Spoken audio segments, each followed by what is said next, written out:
Olá pessoal, vamos para mais uma aulinha nossa aí. Hoje nós estamos começando uma teoria nova, que seria o cálculo de barras submetidas à força normal de tração, seguindo a nossa norma BNT NBR 8800. Então essa norma aqui é que nós vamos utilizar para poder dimensionar as barras submetidas à tração. Bom, nós vamos começar essa teoria explicando para você algumas coisas do porquê da gente utilizar os fatores que nós vamos usar, né? Então aqui nós vamos começar por aqui. Ó, deixa eu deixar ela aqui inteira e vou brincar com o zoom aqui. Visualizar, aplicar zoom e aqui visualizar. Isso aqui. Então, ó, o que acontece quando eu traciono uma barra? Aqui eu fiz um exemplo para você. Ó. Eu peguei e considerei essa barra como se ela tivesse chumbada aqui no chão, né? Aqui por um concreto, vamos dizer, né, que ela esteja chumbada aqui, e eu vou aplicar uma força de tração aqui, e essa força vai ser aplicada através de um pino, um parafuso que esteja aqui, né? Então olha o que acontece com a minha barra.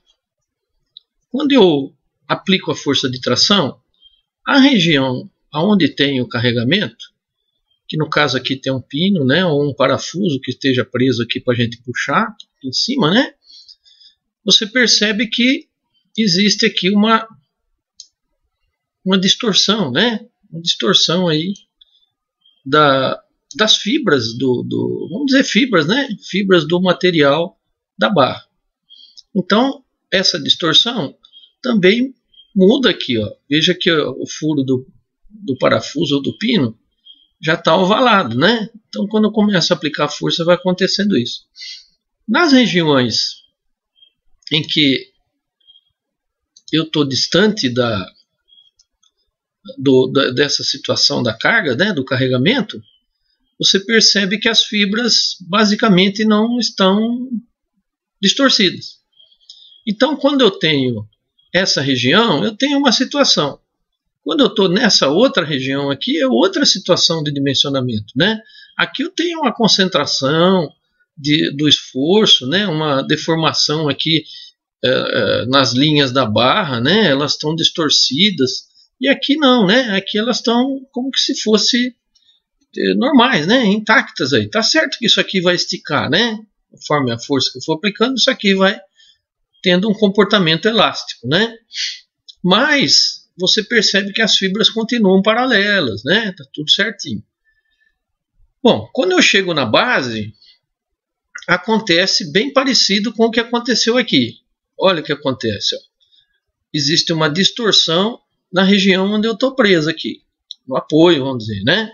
Então, essa distorção também você pode visualizar aqui que as linhas estão distorcidas, próximo do apoio.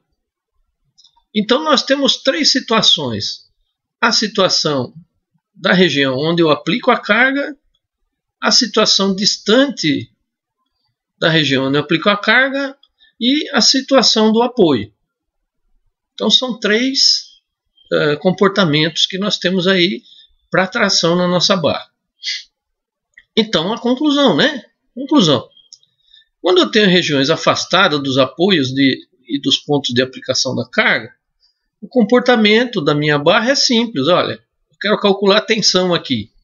Eu calculo facilmente, né? Eu calculo força sobre área e calculo a tensão uniforme que eu tenho aqui.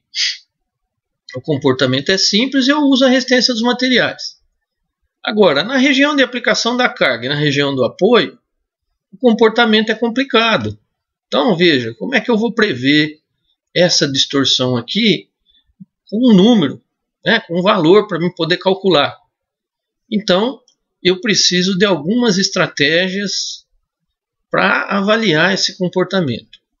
Essas estratégias nós vamos informar a seguir, né? E essas estratégias quem fornece para a gente, além da resistência dos materiais, é a nossa norma NBR 8800. Ela cria uma forma de cálculo para que a gente possa prever essas duas situações aqui, que não são tranquilas como essa do centro. Tá bom? Então, tenha em mente que esse comportamento, ele vai acontecer, né? Esse comportamento vai acontecer quando você for trabalhar com uma barra tracionada. Bom, então vamos ver se a gente consegue resolver esses dois problemas da região do apoio e da região onde é aplicada a carga. Bom, eu coloquei aqui um exemplo mais parecido com a realidade, né? Então, você pode observar aqui, ó, deixa eu dar o zoom que fica melhor. Olha, eu vou fazer aqui, né? E a gente pega tudo. Olha, eu peguei uma barra formada por duas cantoneiras, tá vendo? E elas estão presas nas extremidades aqui, ó. Vai ter uma chapa aqui dentro, elas estão com 3 parafusos. Elas estão com os 3 parafusos aí. E aí, do lado de cá, a mesma coisa. Então, eu vou ter as 3 regiões numa situação prática aí, né? Eu vou ter as 3 regiões. Eu vou ter a região próximo a essa ligação, vamos dizer que isso aqui seja uma barra de uma treliça, onde vai haver a distorção, né? Eu vou ter a região central aqui, que está distante das duas regiões das ligações. Aqui o comportamento é legal, é tranquilo, né? A resistência dos materiais resolve. E aqui, nessa região e nessa aqui, a resistência dos materiais vai resolver em parte, né? Uma outra parte, a norma vai dar para a gente os critérios para considerar essa distorção. Bem, então vamos lá. Está aqui a nossa seção, né? Ó, vamos pegar tudo aqui, ó. Está aqui a nossa seção. Aqui, nessa cantoneira aqui, nessa região onde as cantoneiras estão furadas, eu vou ter o que a gente chama de área líquida. Ou seja, eu vou pegar a área da cantoneira, né, dessa cantoneira, vou somar com essa e vou descontar a furação, porque é uma parte que vai estar enfraquecendo a cantoneira, né? Como a tensão é força sobre área, o que vai acontecer? Se a tensão é força sobre área, provavelmente aqui a tensão vai dar maior, né? Se a força aqui for, você conhecer essa força de tração, aqui você vai ter uma tensão maior. Por quê? Porque aqui no centro a área é plena. Você tem a área de 2 cantoneiras. E aqui você tem a área de 2 cantoneiras menos a região, né, da seção AA, que tem um furo em cada uma. Então a gente chama essa região da seção AA que ela tem uma área líquida. A área líquida na nossa norma é conhecida pela letrinha AN. Tá bom? Área líquida. Olha aí. Bom, então na região que nós temos aí o apoio, nós temos a área líquida. Na região central, a gente chama, nessa região sem distorção, a gente vai chamar de área bruta. O símbolozinho, né, a nomenclatura é AG, área bruta. Então aqui eu vou lá no catálogo da cantoneira, vejo a área de uma, multiplico por 2, eu tenho a área bruta do conjunto aqui, né? E finalmente aqui, nessa outra região, acontece igual a primeira. Eu vou ter que descontar da área das 2 cantoneiras os 2 furinhos. Bom, qual que é a área desses 2 furinhos? Olha, eu vou pegar o diâmetro do furo aqui, ó. Dá um zoom aqui, ó. Vou pegar esse diâmetro aqui do furo e multiplicar pela espessura da cantoneira. A área desse retângulo aqui, ó. Então, vou pegar a área dessa cantoneira mais a área dessa e subtrair esses 2 retângulos aqui. Isso aí é conhecido como área líquida. Nós vamos ver isso mais para frente, né? Então, por enquanto, nós estamos comentando, adiantando, né? Então, ó, exatamente igual aqui em cima, né? Nós estamos vendo que aqui, ó, nessa situação mais parecida com a realidade, o carregamento distorce as linhas localizadas próximas às seções AA e BB. Depois, as linhas afastadas do carregamento, que é a seção CC, permanecem retas. Beleza. Na seção CC, encontramos a resistência da barra através de sua área bruta. Aqui nós já falamos que nós vamos trabalhar geralmente em centímetro quadrado, né? Que é o que tem nos catálogos de fabricante em centímetro, né? Na seção AB, nós vamos considerar a área líquida, que no caso de ligação parafusada, descontamos da área bruta as áreas dos furos existentes na seção transversal. Tá? Então vou descontar isso aqui. Vamos voltar o zoom aqui. Tá aqui, né? Olha.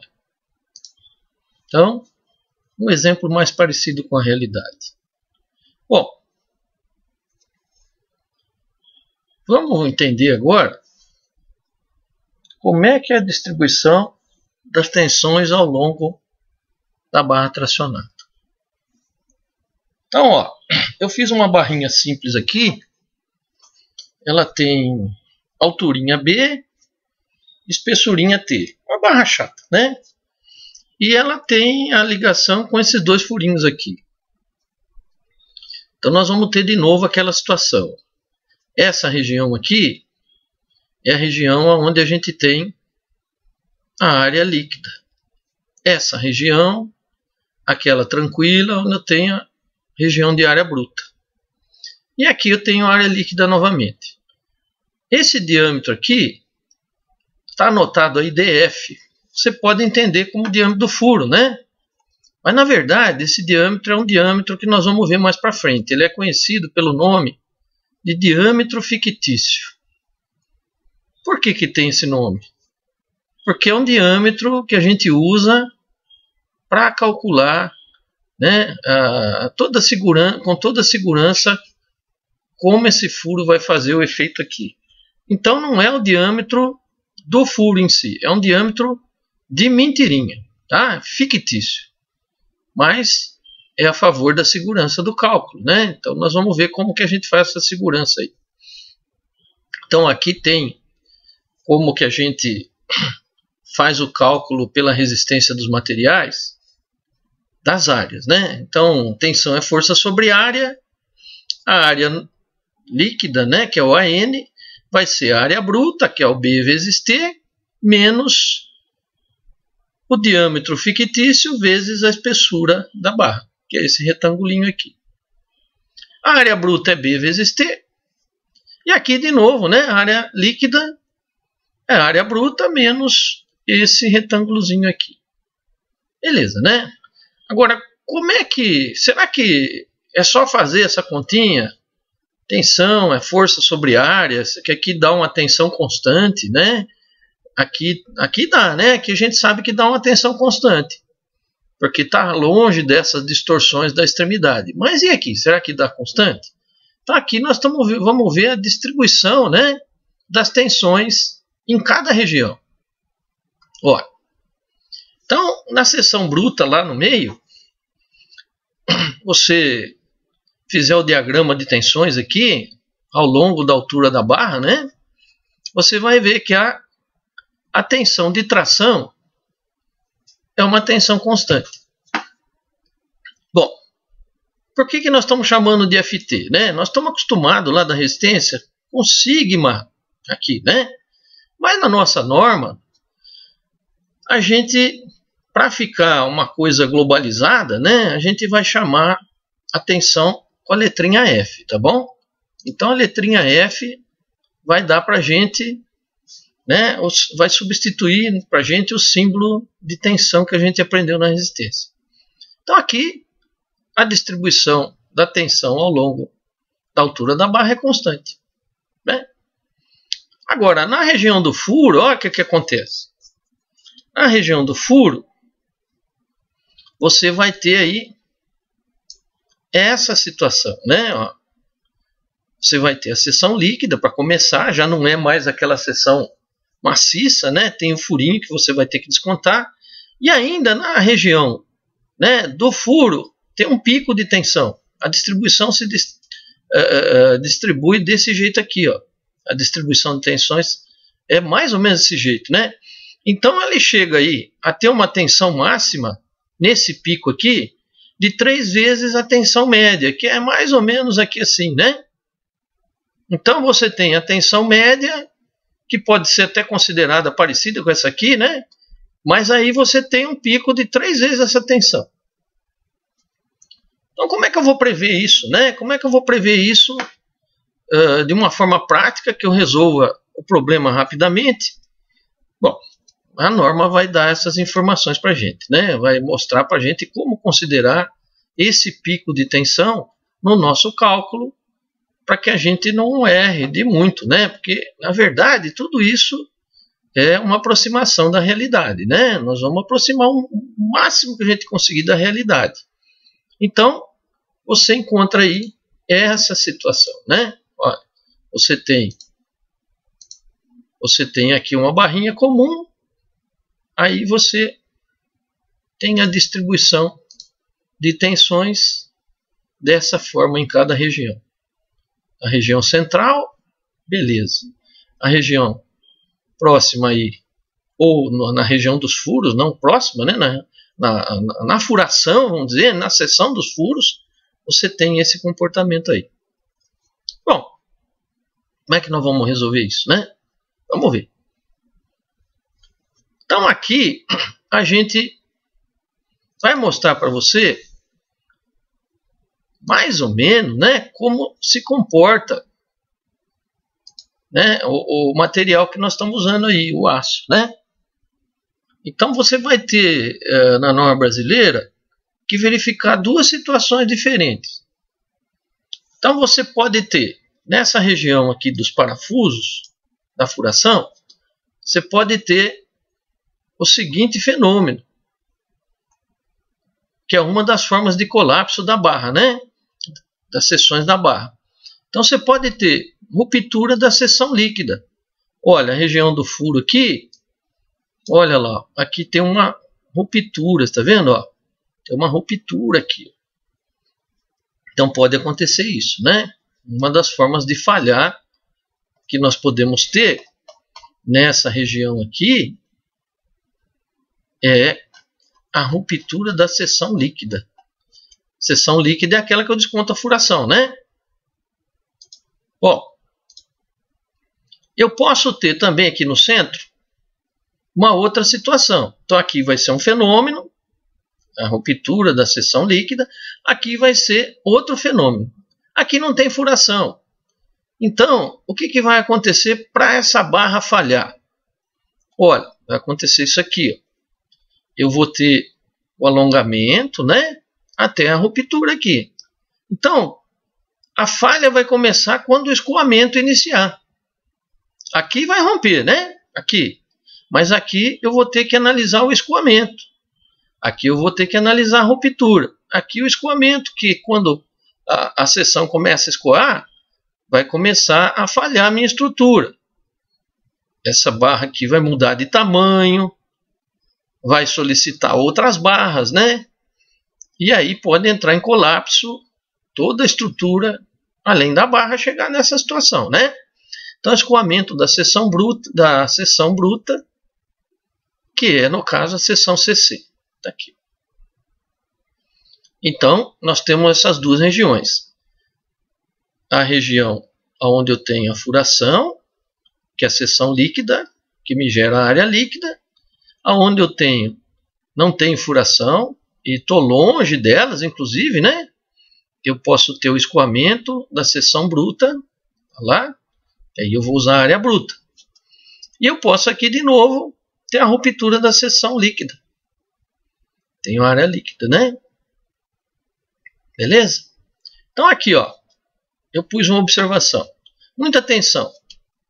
O colapso vai acontecer na região que apresentar menor resistência. Então pode ser que o colapso aconteça aqui no escoamento. Ou pode ser que aconteça aqui. Então, o que acontecer primeiro vai ser a pior situação. Então vamos supor que para acontecer isso aqui, eu preciso de uma força de 10 kN. Eu encontro aí para acontecer isso, que a minha barra resiste para essa situação 10 kN. E para essa situação aqui, a minha barra resiste 9 kN. Bom, então quem vai limitar para mim a resistência dessa barra é essa aqui. Vai romper antes, vai romper com 9, enquanto aqui entraria no escoamento com 10, né? Então eu vou ter que fazer essa análise aí. Eu vou ter que ver onde vai acontecer esse colapso, que é a região que apresentar a menor resistência. Beleza? Então vamos continuando aí. Ó, formas de colapso da seção das barras tracionadas, que é a mesma continuação disso aqui, só que agora a gente está mostrando aí dentro do nosso diagrama tensão-deformação. Aqui, né? Eu fiz aqui um diagrama tensão-deformação e coloquei as regiões que nós estamos enfrentando aí dentro desses parâmetros. Então tá aqui, ó. Quando eu for dimensionar a minha barra, eu vou ter que ver essas duas situações. Então uma, eu vou trabalhar aqui com escoamento. O limite meu de tensão vai ser a tensão de escoamento. Então eu vou dimensionar a barra para essa região, né? Que seria o escoamento da seção bruta. O que esse escoamento vai provocar? Deslocamento exagerado na barra e na estrutura. Então, a referência para o dimensionamento, né? Como eu estou nessa região aqui, o meu limite de tensão para dimensionamento vai ser a tensão de escoamento, que é o FY, né? E é o em inglês, né? FY, que a gente punha lá sigma E, né? Tensão de escoamento. Aqui é FY, né? Bom, então faça essa verificação usando como limite essa tensão. Eu vou pôr uma segurança aqui, né? Não vou usar exatamente essa tensão, vou usar com uma certa segurança. E para acontecer essa situação, eu vou limitar na tensão última, né? Então a ruptura da seção líquida vai estar relacionada com a tensão de ruptura do material. Então na hora que eu for dimensionar essa região aqui, eu vou usar a tensão de ruptura do aço, por exemplo, que eu estou usando. Então, essa situação aqui, né, ela provoca a divisão da barra em duas partes.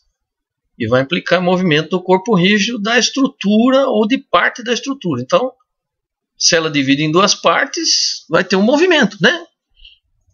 E aqui, observando novamente que a referência para o dimensionamento é a tensão última. Tá bom? Então, a norma brasileira que nós estamos usando vai fazer essas duas análises aí. Ela vai dimensionar tanto para o escoamento da seção bruta, quanto para a ruptura da área líquida. E aí nós vamos ver qual vai ser a pior. Ah, professor, mas não dá para saber antes? Olha, fica difícil saber porque você tem a tensão de ruptura muito maior que a tensão de escoamento. Então, se o material rompe a uma certa tensão, a tensão de escoamento é mais baixa. Só que aqui acontece o seguinte: apesar da tensão de ruptura ser mais alta, eu tenho furação, né? Eu tenho uma região crítica. Então eu preciso fazer a conta. Não dá para mim saber só de olhar, né? Qual vai ser a pior situação? Porque aqui eu tenho uma tensão de escoamento mais baixa que a tensão de ruptura, mas aqui eu tenho a área total, plena, área bruta, e aqui eu tenho uma área com furação. Tem que descontar material, a área é menor aqui. Então, apesar da tensão de ruptura ser maior que a de escoamento, a área aqui é menor do que aqui, né? E vão ter mais problemas ainda que nós vamos ver, né? Tem aquele problema aqui, ó, que nós vimos aqui, ó, né? Esse probleminha aqui, ó, na furação, Olha, a tensão máxima chega a ser 3 vezes a tensão média, né? Então, tudo isso tem que ser observado e por isso que nós temos que fazer a conta das duas, né? Tem que fazer a conta das duas situações, ver qual vai ser pior. Não dá para saber simplesmente considerando a área, considerando a tensão, né? Tem a situação também da concentração de tensões na furação. E tem mais uma outra que nós vamos ver ainda, né? Bom, então aqui, ó, só pondo em fórmula, né? Como que vai ser o dimensionamento dessa região? Eu vou pegar aqui, ó, tensão, força sobre área. Eu vou substituir as letrinhas, olha. Eu vou pôr como limite a tensão de ruptura. Então, no lugar da tensão aqui, eu vou pôr F último, tensão última. No lugar da forcinha P, eu vou pôr uma força normal última. E no lugar da área, eu vou pôr a área líquida, que é aquela que eu desconto a furação. Se eu fizer isso aqui no limite, eu consigo achar a força última. Basta fazer essa conta aqui, ó. Passo a área líquida para lá, multiplicando pela tensão última, né? E acho uma força última. Então, essa aqui seria a força necessária para romper a minha barra nessa região aqui, a região da furação.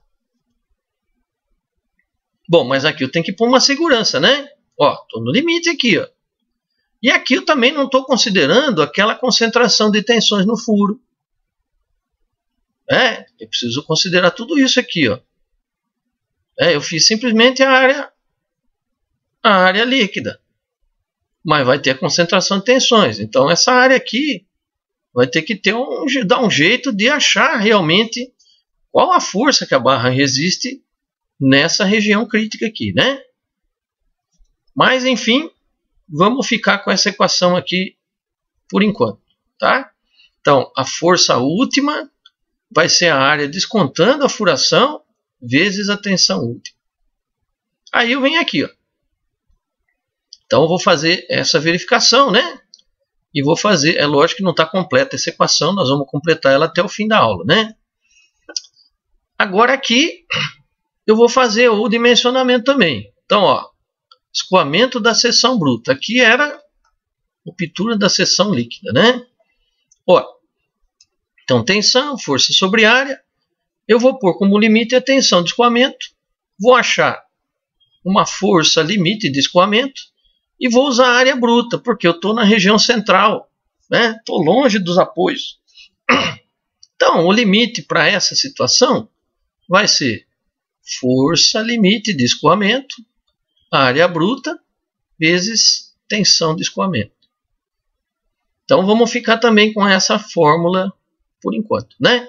Então, ó, nessa fórmula, nós vamos ter que considerar algumas coisas, né? Não está pronta ainda. Essa seria a fórmula que a resistência dos materiais dá para a gente. Nessa fórmula, está quase pronto, está praticamente pronto, né? Porque aqui eu não tenho problema da furação, não tenho aquela concentração de tensões, né? Então, provavelmente essa fórmula não vai mudar. Vai ficar a mesma coisa, né? Só está faltando aqui por uma segurança, assim como aqui também por uma segurança e considerar aqui, além da segurança, né, ainda falta considerar o problema, né, da concentração de tensões e mais alguns que vão aparecer para frente. Tá? Então, guarda essa formulinha aqui, guarda essa formulinha que nós vamos vir corrigir elas depois, né? Beleza. Bom, então vamos falar um pouquinho das áreas agora. Vamos dar o conceito de área líquida, né, da seção de uma barra.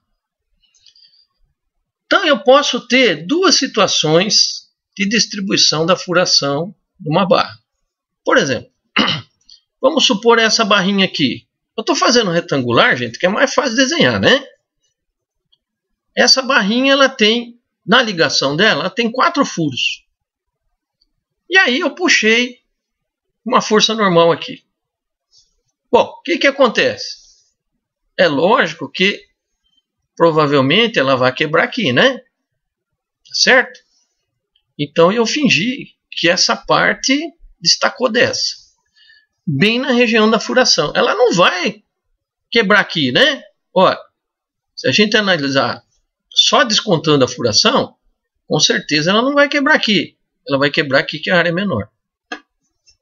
Então, numa situação dessa, como é que eu vou calcular a área bruta e a área líquida? Então, área bruta, sem furo, né? Área líquida, eu vou pegar a área bruta e descontar a quantidade de furos que eu tenho aqui, a quantidade de retangulinhos. Então, a somatória da multiplicação do diâmetro do furo, não, né? Aqui diâmetro fictício, pela espessura da barra. Então, vai ser esse triangulinho aqui, né? Então, ó, eu vou ter uma expressão desse jeito aí. Então, beleza, eu quero calcular, limitar no escoamento, né? Eu vou fazer que a força de escoamento, força normal resistente aí para o escoamento, vai ser a área bruta, né, na região central, vezes a tensão de escoamento. E vou pôr uma segurança depois, né? Por enquanto, nós falamos para você pensar nessa forma, né? Bom, eu quero calcular aquela situação da ruptura. Como é que eu vou fazer? Eu vou pegar a área líquida e vou multiplicar pela tensão última. E vou achar uma força, essa força aqui normal, né? Referente à tensão última. Então, nessa equação aqui, ó, nessa outra consideração, no lugar do AN, eu vou colocar essa continha. Por quê? Porque os furos estão alinhados, é fácil, né?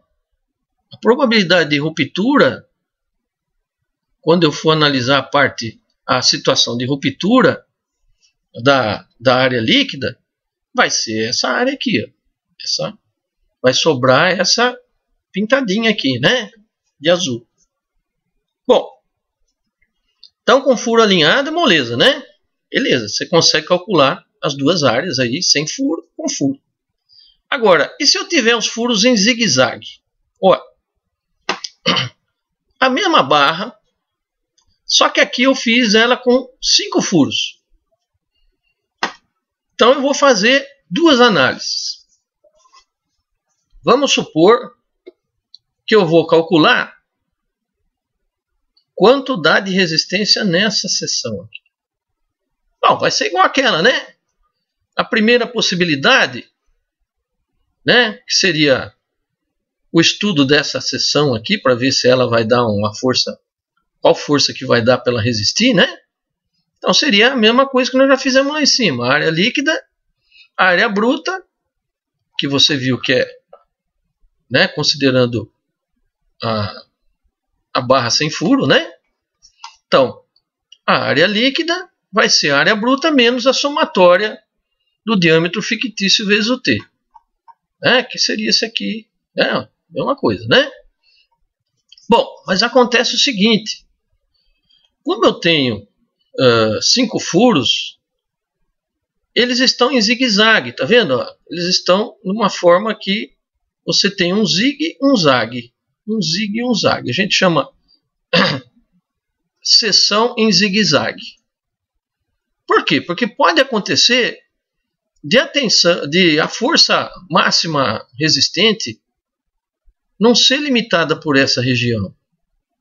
Pode ser que quebre aqui assim, ó. Tá vendo? Ó? Pode ser que quebre fazendo esse caminho aqui, ó.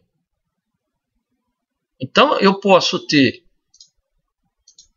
deixa eu pôr os dois juntos.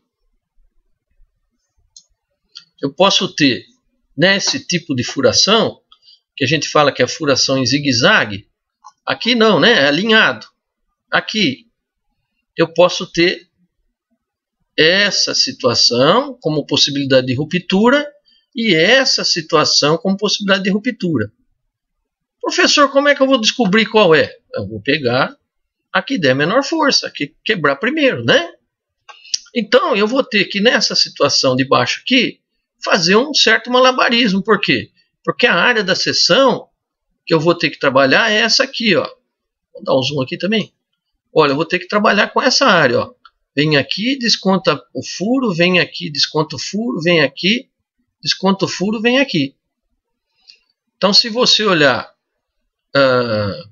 nesse sentido aqui, ó, vai ficar assim, ó. Ó.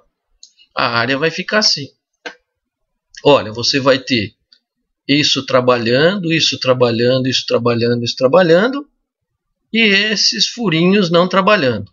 Quer dizer, aqui em cima eu tinha 2 furos. Aqui eu tinha 3. Ah, professor, com certeza essa de baixo vai quebrar primeiro. Bom, mas acontece o seguinte, né? Aqui eu estou desenhando em projeção. Essa região aqui não é pequenininha assim. Ela é tudo isso aqui, ó. Né? Então você está olhando em projeção, olhando por aqui pela direita, você vê essa região, né?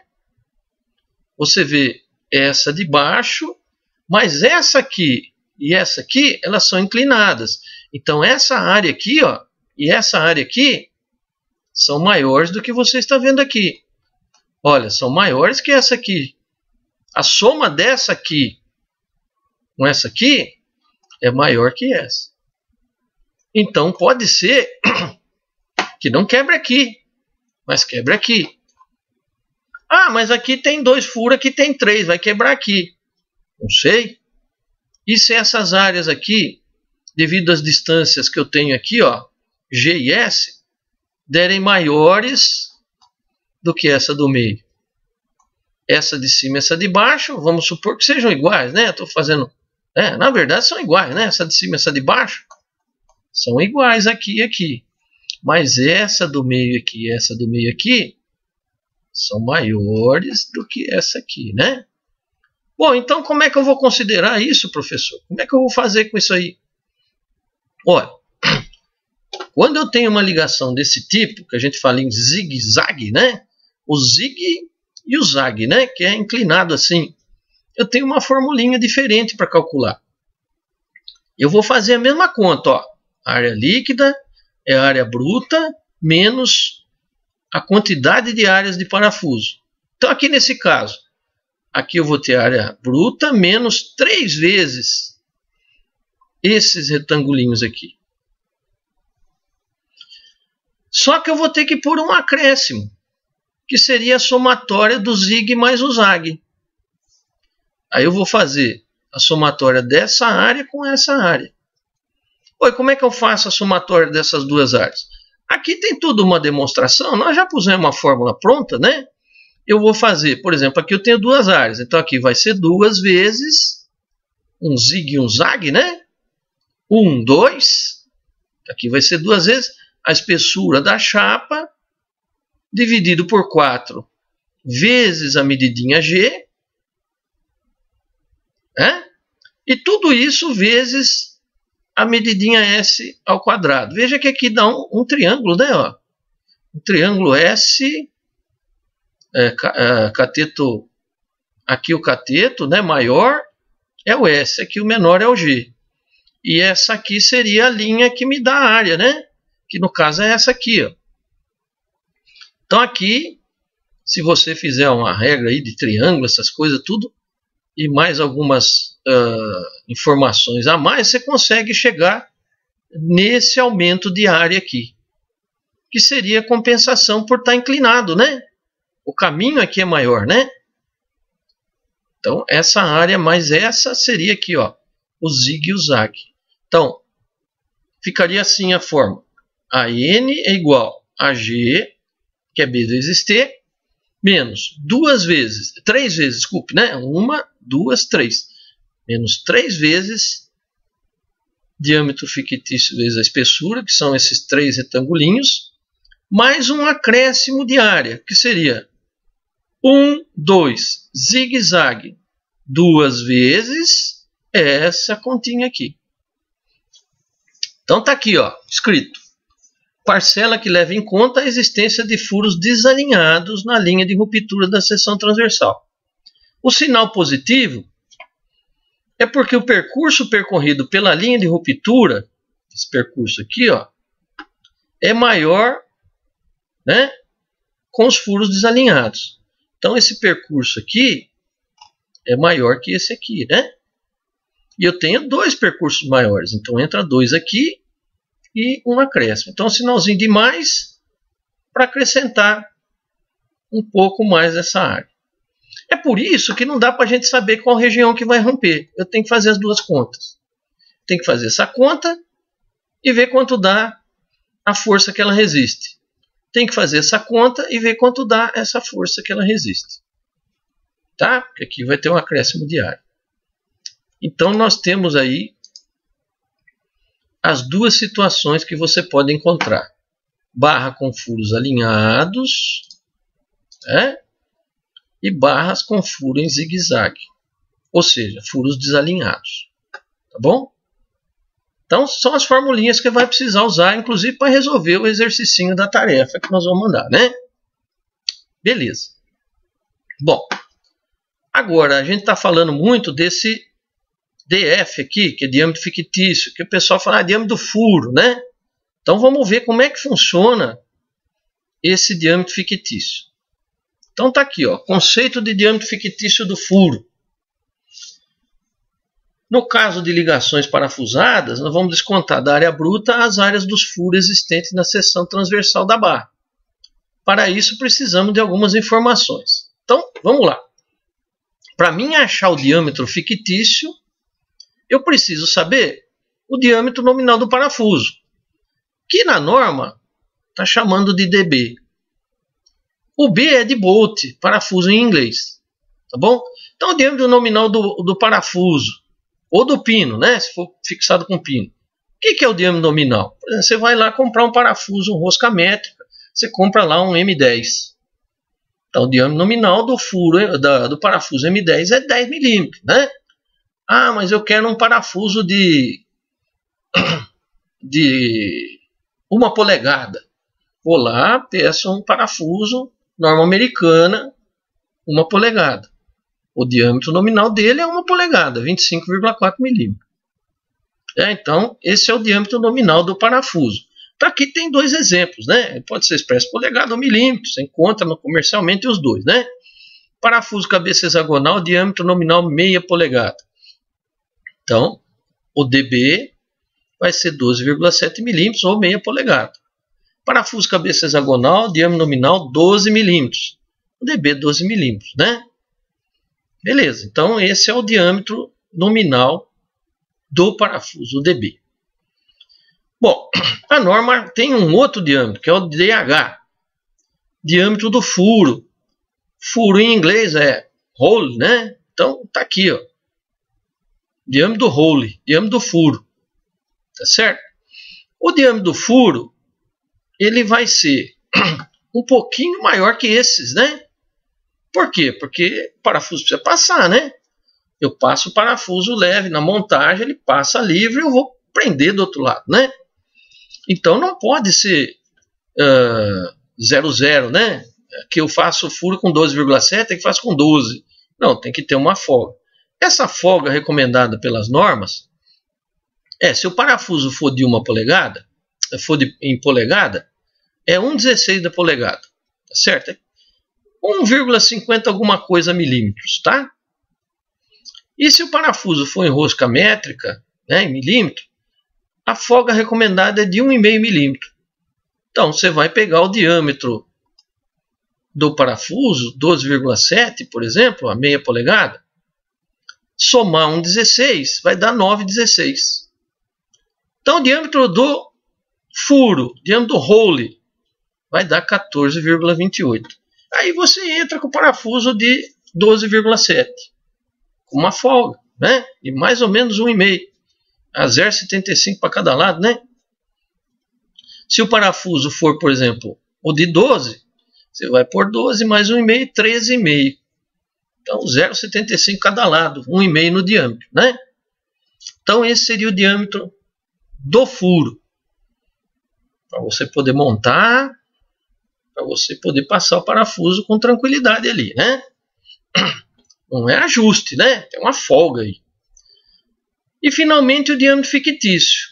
O diâmetro fictício, ele adiciona ao diâmetro do furo, esse é real, né? Ó, esse diâmetro do furo é verdadeiro, esse diâmetro do furo é verdadeiro. É a broca que você vai usar para fazer o furo ou punção, né? Mas para cálculo, você vai pôr uma segurançazinha, que é o diâmetro fictício. Por quê? Porque essa segurança vai considerar, quando você faz a usinagem, ou quando você faz por puncionamento, né, por estampagem, você faz o furo, a gente não considera ali, né, que tem um probleminha próximo da borda. Aparecem microfissuras na borda, né? Então, para que essas microfissuras possam ser consideradas no cálculo, né? Então, eu vou descontar também, porque essa parte está enfraquecida, vou descontar um pouquinho mais do que o diâmetro do furo aqui, né? Para considerar que tem uma parte estragadinha ali. Tem umas fissuras ali, na usinagem também acontece alguma coisa, né? Então, para compensar essas microfissuras que podem aparecer na borda do furo, no funcionamento ou no processo de furação, a norma brasileira, ela recomenda que você deixe, né, além do diâmetro do furo, que você considere mais 1 milímetro de espessura, como se fosse um anel, né, onde estão as microfissuras. Então aí o que acontece? Quando você for calcular o diâmetro fictício, você vai pegar o diâmetro do parafuso, esse aqui, ó, diâmetro nominal, que é meio, somar um 16 e somar mais 1,5. 1,5 não, né? Mais aqui, mais 1 milímetro, desculpe, né? Mais 2 milímetros, né? Porque é um anel de 1, ó, isso aqui, ó. Um anelzinho de 1 aqui, tá vendo, ó? Então, se é 1 aqui no raio, é 2 no diâmetro, né? Então, ó, diâmetro nominal do parafuso, mais 1,16 por 2 no raio, né?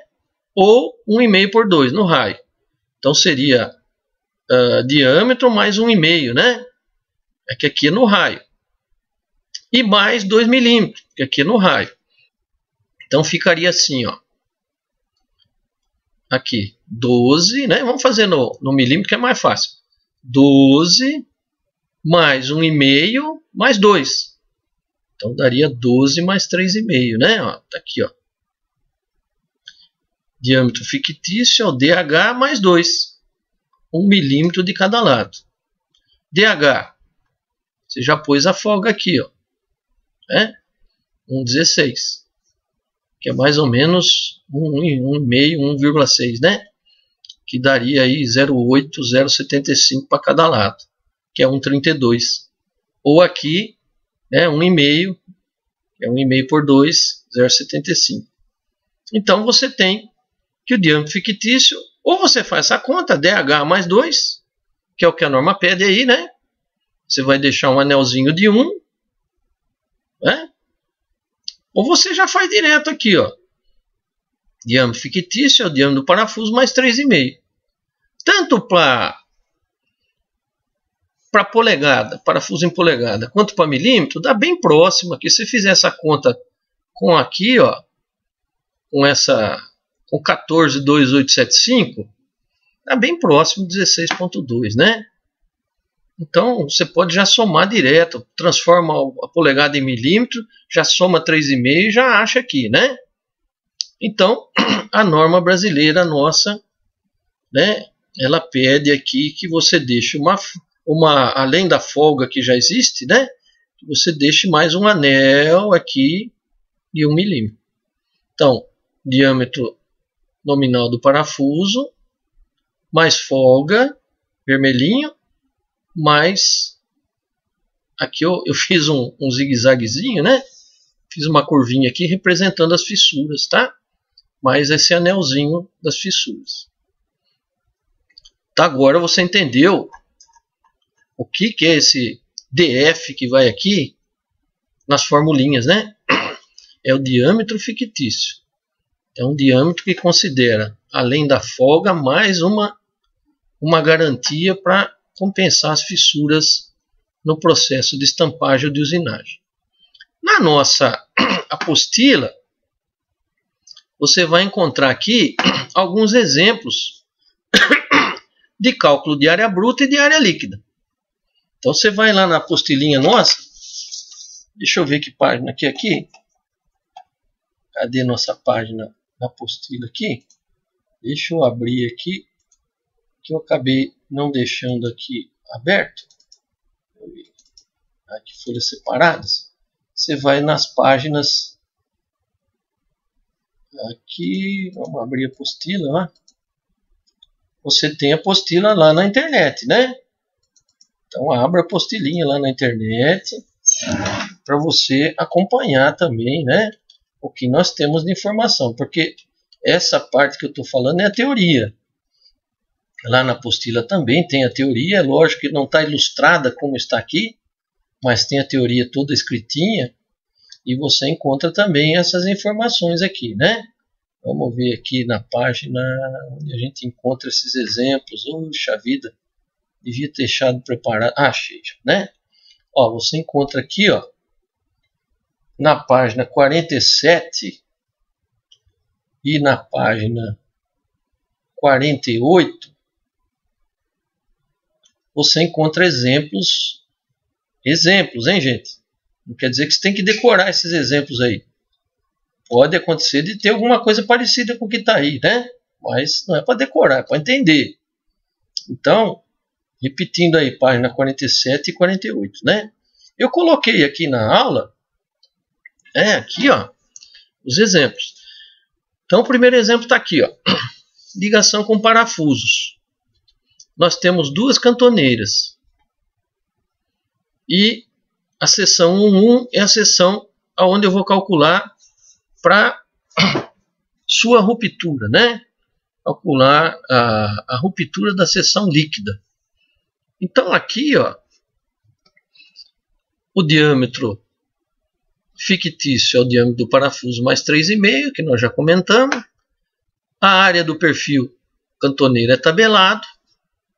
Como eu tenho duas cantoneiras, se eu não tenho furo, a área bruta é 2 vezes a área de um perfil, que é o perfil, que é a área que você vai encontrar na tabela. Bom, agora eu quero calcular a área líquida. Então eu vou pegar a área dessa cantoneira mais essa, né? Acho a área bruta, coloco aqui e vou subtrair esse retângulo, que é a espessura da cantoneira vezes o diâmetro fictício, 2 vezes. Essa aqui é a formulinha que nós pusemos, né? Ó, é a formulinha que nós pusemos aqui, ó. Aqui em cima, né? Ó, essa aqui, ó. Ó. Só que aqui era um perfil só. Mas eu tenho 2 furos, né? Então veja bem, lá eu tenho 2 perfis, um furo em cada um. E aqui vai ser 2, mesma coisa, né? Aqui no exemplo da barra chata ali, eu tenho 2 furos e não um, né? Então, ó, entenda essa fórmula, né? Professor, se eu tiver uma cantoneira só, como é que fica? Se eu não tivesse essa aqui, tivesse só essa, a área menos 1 vezes essa continha, né? Só tem um furo na seção. É que aqui, como eu tenho 2 cantoneiras, um furo em cada uma deu 2, né? Então, isso que você tem que entender.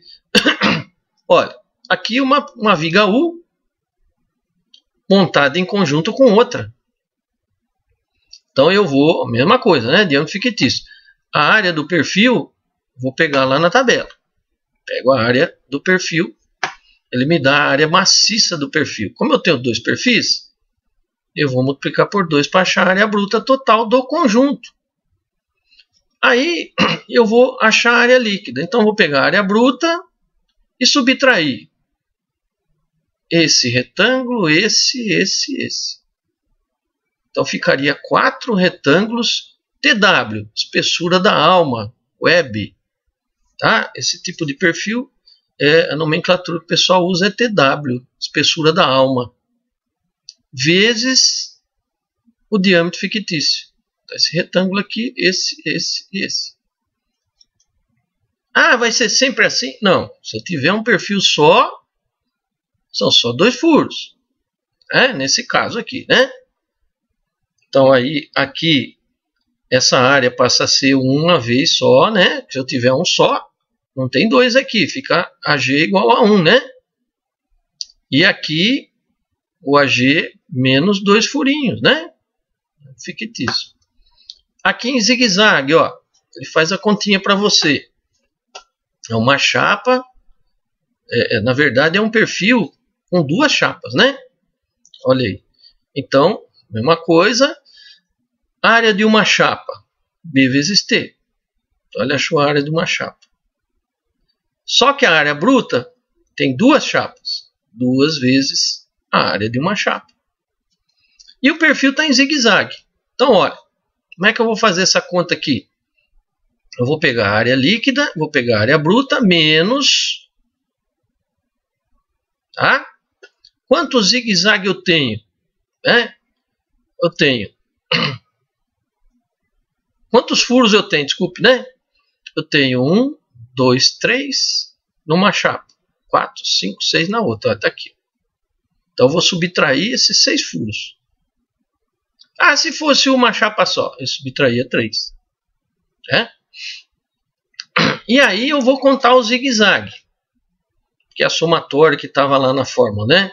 Olha, o T, a espessura, o S é o quadrado, é esse cateto do triângulo retângulo, dividido por 4G, que seria esse outro aqui, né?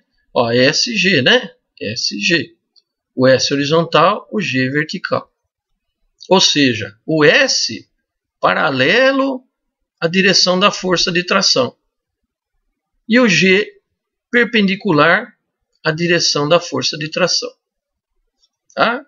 Então, S é paralelo à força de tração, G é perpendicular à força de tração. Então, seria essa fórmula, ó, TS quadrado sobre 4G vezes 4. Ah, por que 4, professor? Tem uns 2 só. Ó, 1, 2 numa chapa, 1, 2 na outra. Um zigue-zague são 2. Um zigue-zague são 4. Então, 4 zigue-zagues, 2 em cada chapa. Tá certo? Então, é um caso, né? Se fosse uma chapa só, aqui caía para 2, né?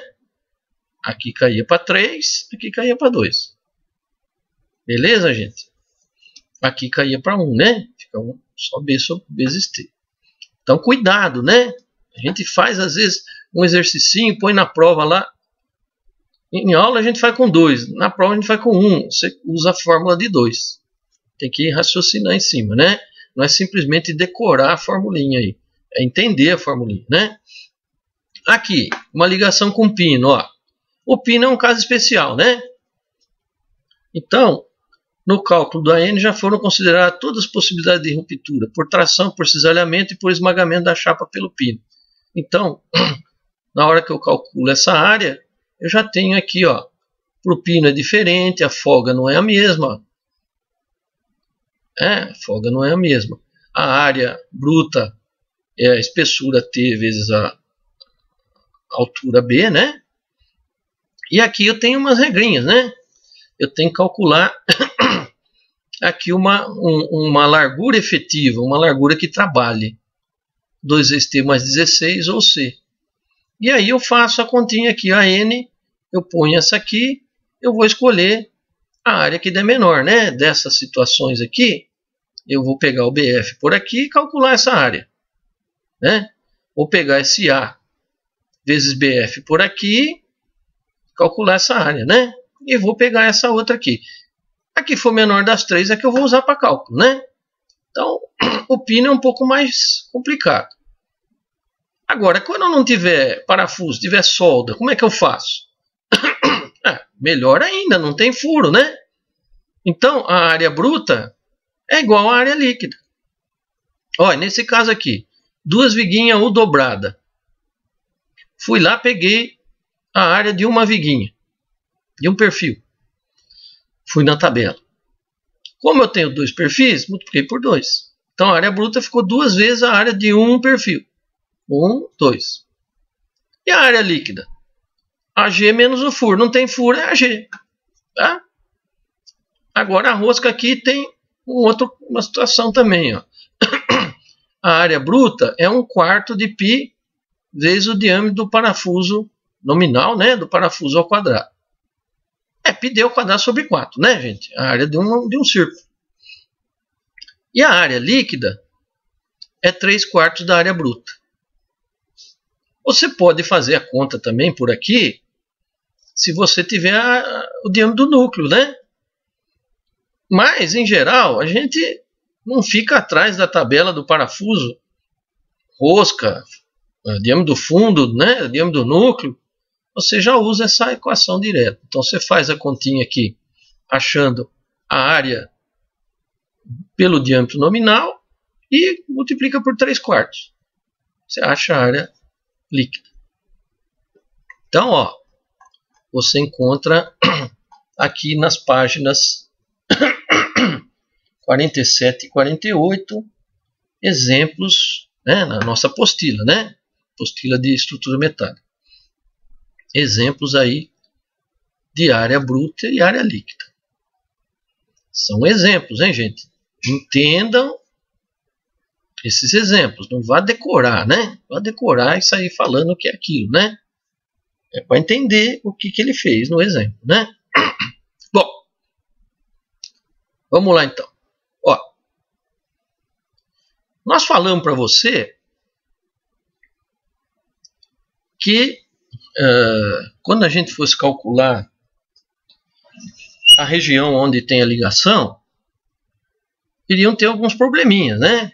Nós calculamos aquela força última, né? Que era a área líquida vezes a tensão última do material, tensão de ruptura do material, que aquela equação não estava pronta. Por quê? Porque nós temos uma concentração de tensões devido ao furo e nós temos mais esse problema aqui, ó, que é a influência do detalhe da ligação. Então, conforme a ligação que você for fazer entre a barra e o resto da estrutura, pode acontecer da distribuição das tensões, né, no comprimento da barra, dá uma variação, né? Ela não se distribui de forma uniforme. Tá? De forma uniforme é bom. Então, nós vamos ver aí o que pode acontecer conforme cada tipo de ligação, né? Então, ó, eu fiz aqui um exemplozinho, uma viga aí. Estou tracionando ela aqui e eu vou analisar a seção AA, tá bom? O perfil é esse aqui. Na seção AA tem esse perfilzinho, uma viga aí, né? Ou H, sei lá, e uma perspectiva só para ilustrar.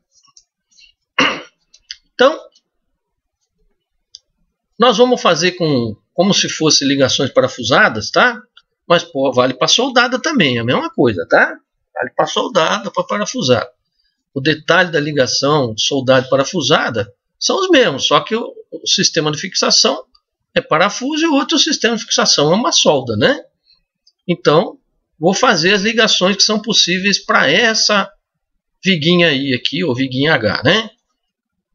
Então, uma das possibilidades é fazer a ligação pelas mesas do perfil, né? Então, eu posso fazer isso aqui, ó. Tá? Eu posso... a minha estrutura está aqui, né? Desse lado, e eu preciso prender essa viga nessa estrutura. Então, eu coloco uma chapa aqui em cima, ó, e uma chapa aqui embaixo. Aí, aqui eu fiz com parafuso, né? Eu coloco o parafuso aqui, né? Prendo aqui, né? Nessa região nessa, e prendo aqui embaixo SS. Aqui esse desenho eu não fiz com parafuso, que ia ficar complicado, né? Eu fiz sem parafuso mesmo. Imagine que aqui fosse soldado, por exemplo, né? Em vez de ser parafuso. Mas a ligação é a mesma. Então veja o que está acontecendo aí, ó. Esse tipo de ligação. É uma ligação muito comum de acontecer, né? A gente pode fazer esse tipo de ligação aí frequente, tá?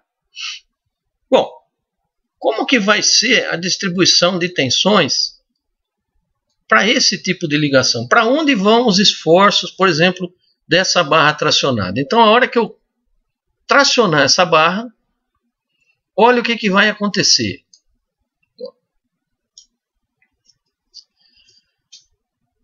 Toda essa força de tração vai solicitar, na verdade, essa região de cima e essa região de baixo. Tá certo? Olha lá. Essa região, essa área do perfil que seria aqui no meio, ó, não vai estar trabalhando. Então, a distribuição das tensões vai vir aqui para o espaço da ligação, né? Vamos dar um zoom maior aqui.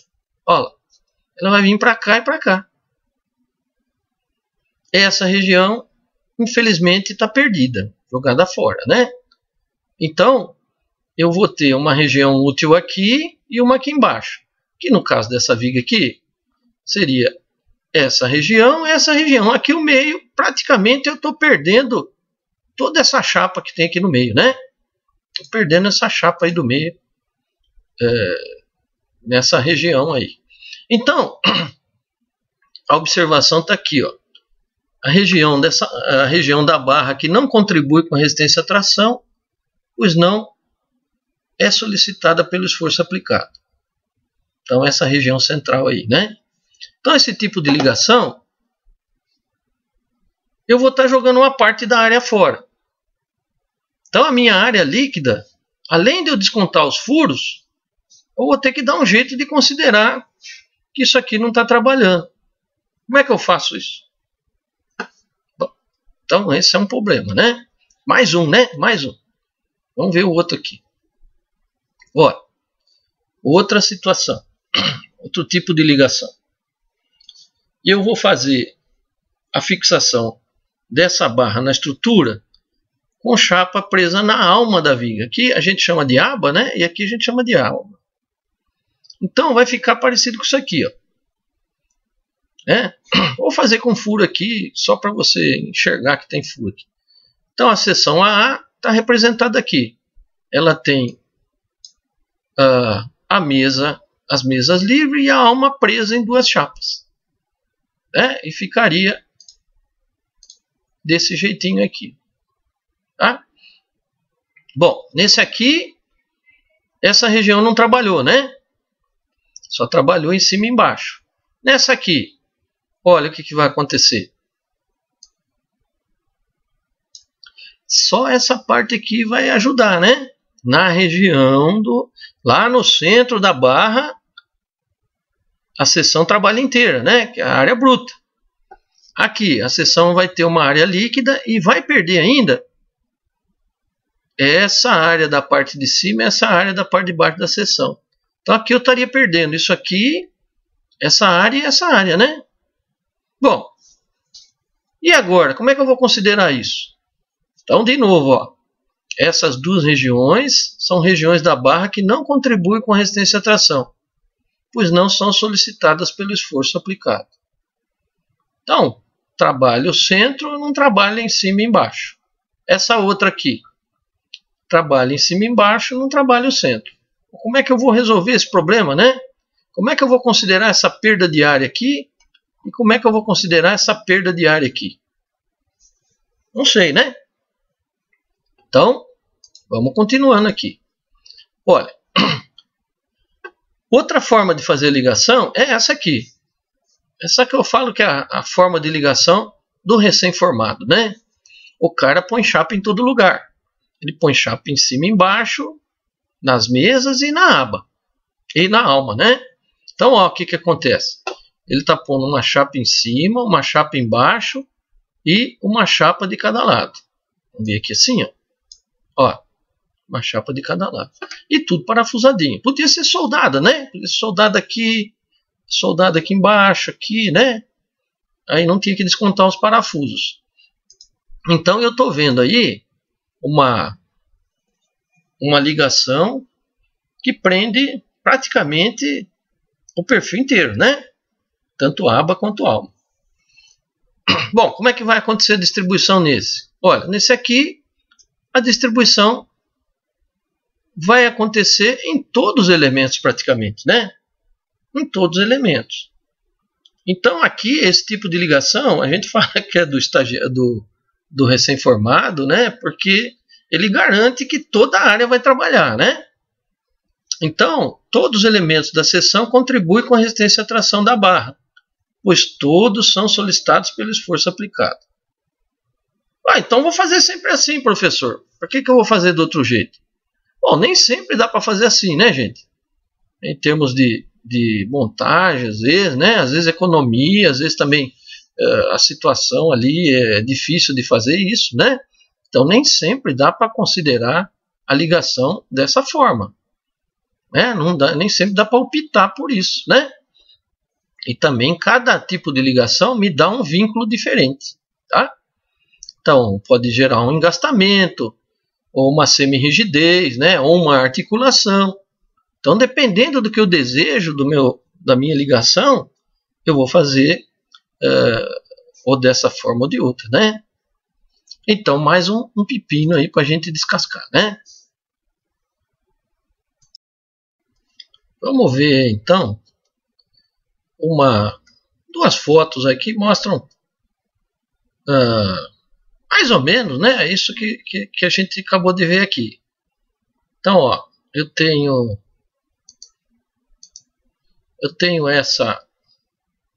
esse exemplo aqui, ó. Tá vendo? Esse exemplo aqui, uma cantoneira de chapa dobrada, ela está presa nessa aba no resto da estrutura.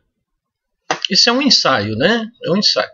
E nessa aba aqui, apesar de ter os furos, como é um ensaio, foi feito um ensaio só com parafusos aqui, sem prender a outra aba. A cantoneira é uma letra L, né? Olha o que aconteceu. Ó. A distribuição do esforço, olha, praticamente veio só para cá, porque essa aqui, ó, ela até entortou, né? Não trabalhou. O esforço praticamente veio para cá, então ela ficou com essa área aqui inutilizada, né? Não funcionou, não serviu para nada. Se tivesse parafusado, talvez as duas trabalhassem igualmente, né? Ou pelo menos bem próximo da igualdade. Mas como eu prendi só aqui, o esforço veio para cá. E essa aba acabou entortando. Então, a área da seção transversal da aba não parafusada acabou não contribuindo para a resistência à tração da barra. É um tipo de ligação que teve esse fenômeno aqui, né? Aqui nós temos um outro exemplo, ó. Um perfil de viga U, né, dobrado também, chapa dobrada, e veja que aqui, ó, só tem parafuso aqui. As abas do U, ó, está vendo? Entortou aqui, ó.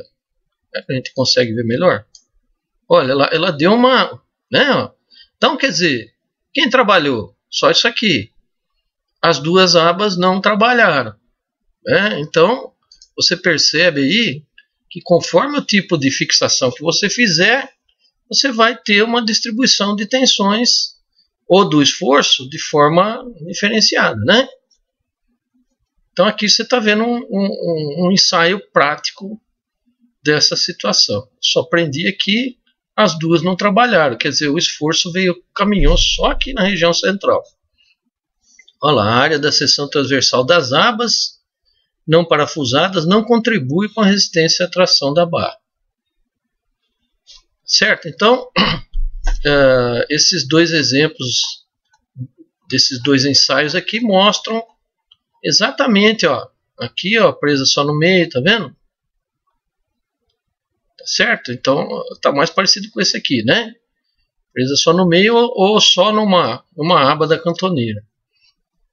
Bom, então como é que nós vamos resolver isso aí, né? Como é que nós vamos resolver isso aí? Bom, aparece aí então, para resolver esse problema, o conceito de área líquida efetiva. A área líquida, a área bruta, você sabe o que é. A área bruta é a área lá na região onde não tem furação, bem longe dos apoios, né? Longe das regiões de ligação, né? Onde toda a área trabalha, toda a área da barra trabalha. Então, a área bruta, né? Não tem furo, não tem nada. A área líquida é aquela na região das ligações, onde você tem furação e você tem que descontar os furos. É lógico, se for soldada, não tem que descontar os furos, né? Mas vamos supor soldada, para a gente ter o exemplo mais completo. Então você tem que descontar os furos. E agora aparece uma outra área, que é a área líquida efetiva. Então a área líquida, só que agora a área líquida que trabalha, a efetiva, né? Bom, para que aparece essa nova área aí que nós temos como as letrinhas aí, AE, né? Área efetiva. A gente lê área líquida efetiva.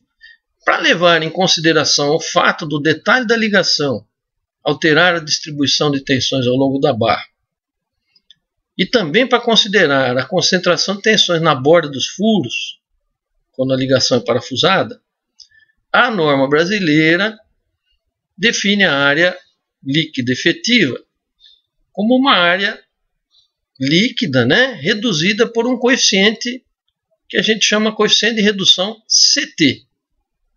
Czinho, a letrinha C e um Tzinho, né? É um coeficiente de redução que vai levar em conta esses dois problemas. Então vou pegar a área líquida, se tiver furo eu desconto, se for solda no desconto da área bruta, e multiplico por esse fator CT. Esse fator CT vai reduzir essa área. Por quê? Porque vai reduzir essa área porque tem parte que não trabalha. E tem parte também na região do furo que vai ter uma concentração de tensões. Então eu compenso isso reduzindo a área. Tá? Dou uma segurança aí, né? Considero que só uma parte dessa área líquida vai trabalhar, né? E vai sofrer esse problema da tensão, concentração de tensões. Então aí o cálculo da resistência na barra, né, vai passar a ser feito dessa forma aqui. Eu vou pegar a área líquida, né, que a gente calcula desse jeito aqui, né? Ligações parafusadas, ó, já pus a fórmula geral em zigue-zague aqui, ó. E para ligações soldadas, né? Não tem parafuso, não tem furo, né? Então, a área líquida é essa aqui, que você já sabe calcular. Você já viu lá em cima, né? Nós vamos pegar esse coeficiente de redução da área líquida, que vai levar em consideração aqueles problemas lá que nós falamos, né? A distribuição, né, dos esforços na ligação, conforme a ligação que eu usar, e a concentração nos furos, de tensão nos furos, né? Então, eu vou multiplicar esses dois e achar a área líquida efetiva da seção transversal. É esse fator que eu tenho que descobrir agora. Esse fator que vai resolver os dois problemas que eu tinha antes. Porque isso aqui eu sei fazer. Aqui tranquilo, né? Resistência de materiais me ensina a descontar o furo.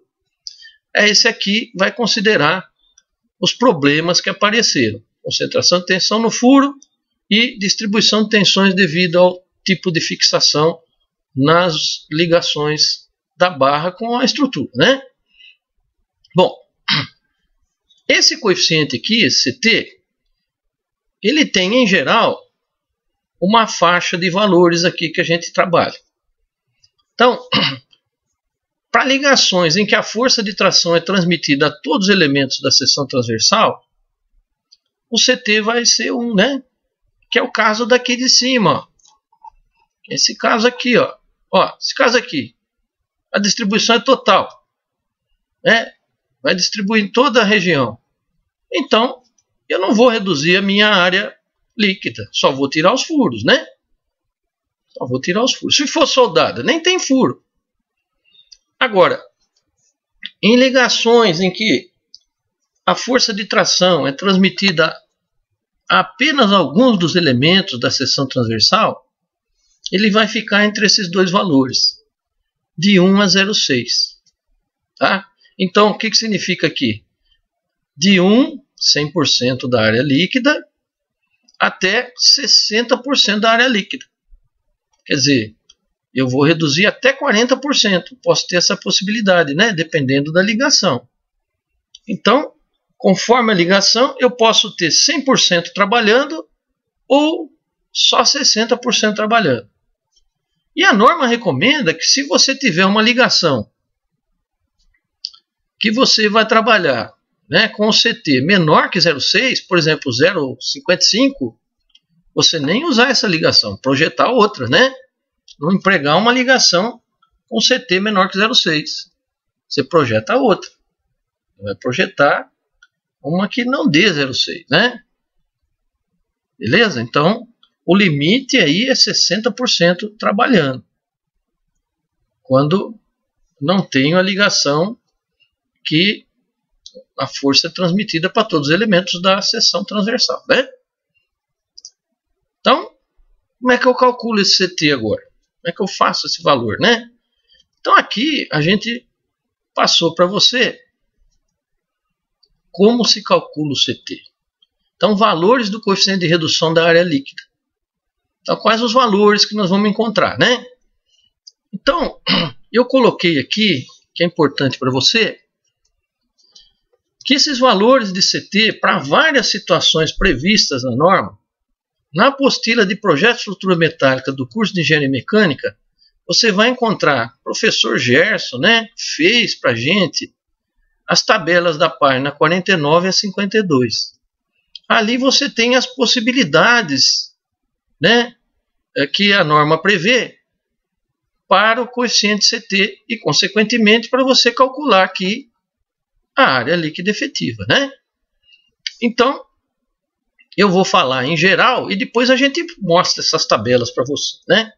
Então, qual a fórmula para encontrar o CT? Então, ó, tem uma formulinha aqui do CT, depois que o pessoal testou, experimentou, né?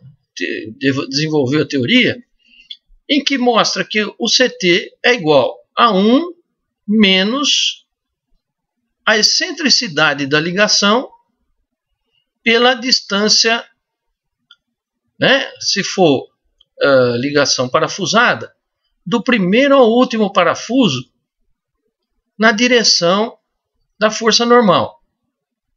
Se for soldada, comprimento de solda na direção da força normal. Então, ó, o EC, excentricidade da ligação. O que seria o EC? Distância do centro de gravidade ou centro geométrico da seção da barra. Vamos ver nesse exemplo aqui, eu tenho uma cantoneira e ela está presa por uma ligação aqui com uma chapa. Tá? Então, a excentricidade da ligação é a distância do centro de gravidade da cantoneira, por exemplo, no caso, né? Até o contato com a chapa de ligação, até o plano de cisalhamento da ligação, que é esse aqui, ó, o contato, né? Então, o EC é a distância do CG até o contato com a chapa. Esse é o EC. Professor, mas se for soldado é a mesma coisa? A mesma coisa, ó. Se for soldado, ó, está soldado aqui e aqui. O EC é o mesmo. Né? Você tem a chapa de ligação, você tem o centro de gravidade do perfil.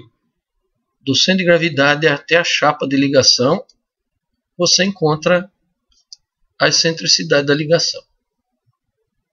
Beleza, né? Aqui é um exemplo, tá, gente? Depois nós vamos ver outros.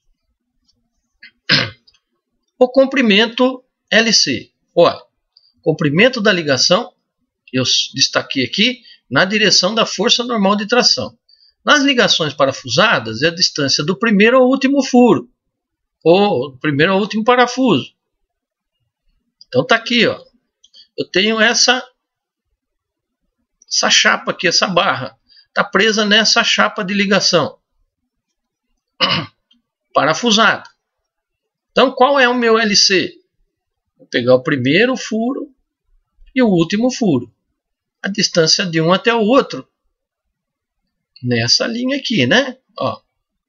Então, olha lá, ó. Na direção, eu vou pegar o comprimento na direção da força normal. Direção da força normal, no caso aqui, horizontal. Então, vou pegar a medida horizontal do primeiro ao último furo. Tá?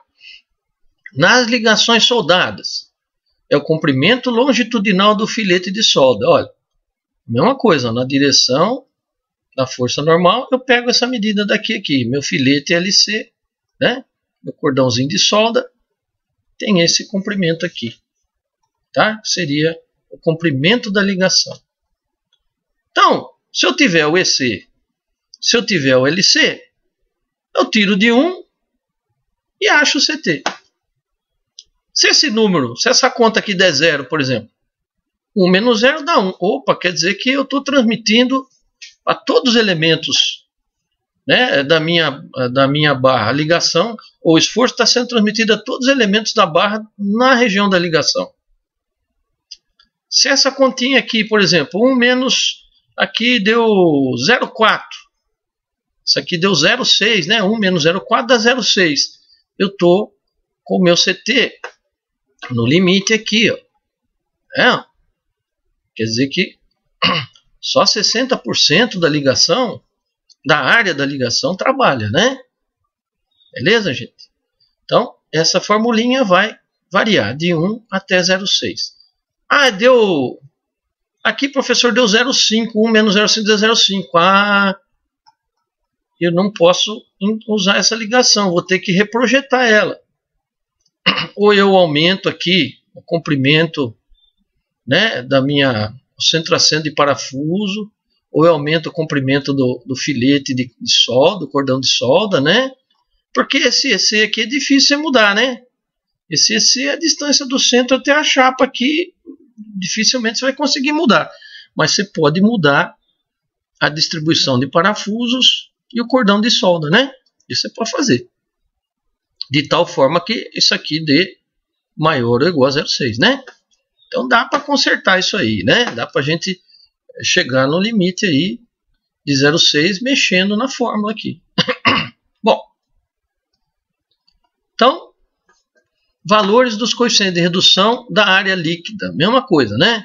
Só que aqui, ó, eu mostrei um exemplo de uma cantoneira, que é muito simples achar o EC, né?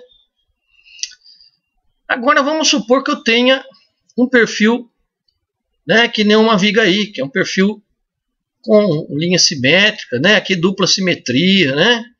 Então, quando eu tenho esse tipo de perfil, eu tenho um pouco mais de trabalho. Então tá aqui, ó, perfis com plano de simetria exigem que encontremos o centro geométrico ou centro de gravidade das seções fictícias geradas simetricamente em relação ao plano de simetria da seção transversal do perfil. Vixe, professor, agora confundiu, né? A distância entre o centro geométrico ou centro de gravidade do perfil fictício encontrado até o plano de cisalhamento com a chapa da ligação será a excentricidade EC desejada. Bom, é complicado, né? Vamos ver aqui, ó. Então, uma primeira situação. Perfil simétrico com ligação feita pelas mesas do perfil. Então, como é que eu acho o EC? Olha, eu estou prendendo em cima e embaixo, nas abas, né? Eu vou ter que fazer a seguinte divisão. Eu vou ter que fingir que esse perfil que eu tenho aqui do lado, né, é composto por dois outros perfis. Ó, é composto por... Deixa eu dar uma reduzidinha aqui. Aí. Ó, eu vou considerar que essa linha do centro aqui me divide ele em dois perfis. Um perfil fictício superior e um perfil fictício inferior. É lógico que se a peça for simétrica, esse T é igual a esse T, né? Então eu acho, vou ter que ter um trabalho aí de achar o centro de gravidade dessa figurinha T, que é metade aqui para cima. Achar do centro de gravidade dessa figurinha T, eu vou pegar a distância de contato com a chapa de ligação, né, na região de cisalhamento, até o centro de gravidade do T fictício. Né? Que no caso aqui vai ser o mesmo daqui, né? Ó, esse T é igual àquele, então esse EC vai ser igual àquele, né? Se for simétrico, o de cima é igual ao de baixo. Então, você faz o centro de gravidade de 1, né?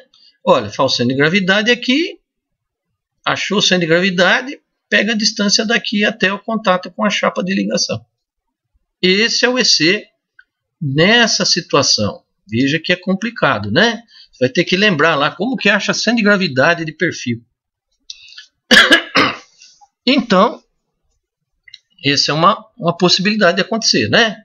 Geralmente isso acontece com as vigas tipo viga I, tipo viga H, né? São perfis, pode ser soldado, laminado, né? Mas esse tipo de perfil acontece isso. Você tem que achar o centro de gravidade, né?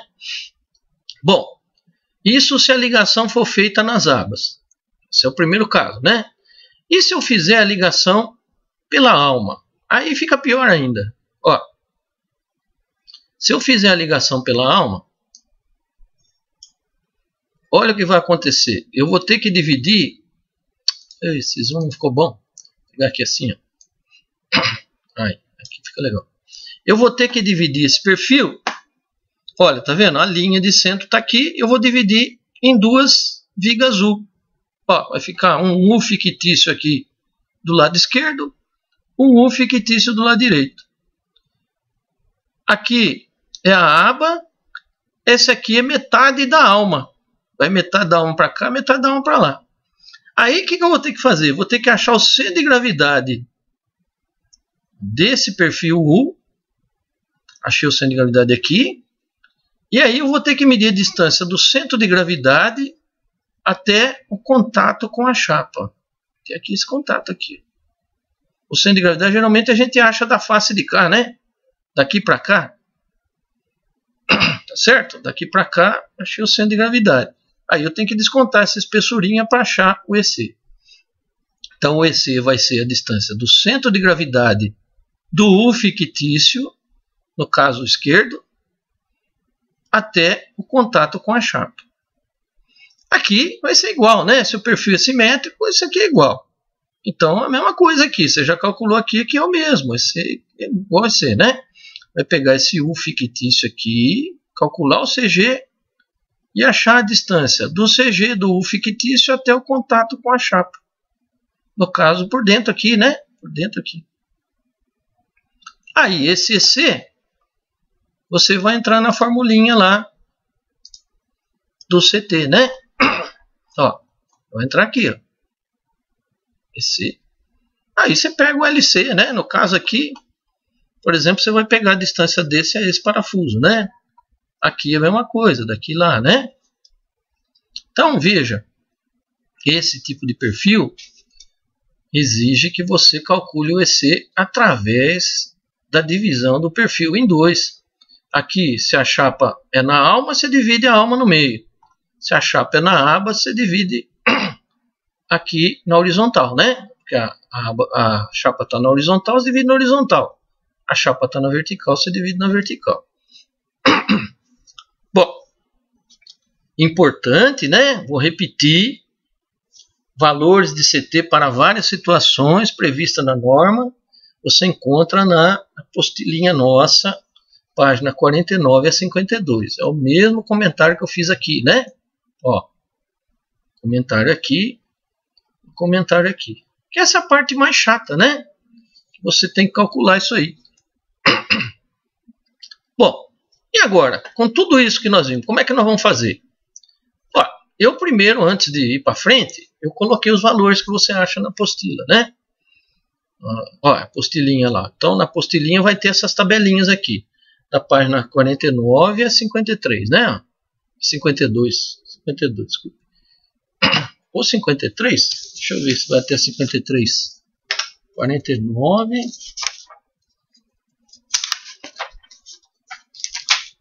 E 53 aqui, eu preciso corrigir, né? Não é 52, 53, desculpe aí, tá? Bom, eu corrijo depois, né? Depois eu faço corrigir. Então, ó, você tem, primeira situação, ligação com solda, tabela A, né? Os itens A, tem uma tabelinha. Então, barra chata. Olha, a barra chata, se ela tiver solda em todo o contorno aqui, CT é igual a 1. Não tem que calcular. Se ela tiver solda só aqui atrás, CT é 1 também. Certo? Bom, barra chata com solda longitudinal apenas nas faces laterais. Ó. Deixa eu dar um zoom aqui. Olha, CT é igual a 1 quando o comprimento da solda for 2 vezes a largura da chapa. Tá vendo? Aqui, CT igual a 0,87 quando o comprimento da solda estiver entre 2 vezes, né, a largura da chapa e 1,5 vezes a largura da chapa. Então esse comprimento aqui é 2 vezes essa medida, né? Tá entre 2 vezes essa medida, for um pouco menor, né, do que 2 vezes a medida, né? Se for maior é 1. Se for menor, né, 0,87. Ou então tiver 1,5 dessa chapa. Então LW é 1,5 de B, né? Bom, 0,75, quando você tiver o comprimento de solda menor que 1,5 de B, né? Por exemplo, 1B, né? Ou até 1B. Então, 1 quando for 2 vezes. 0,87 quando tiver entre 2 e 1,5 vezes. 0,75 quando for menor que 1,5. E B.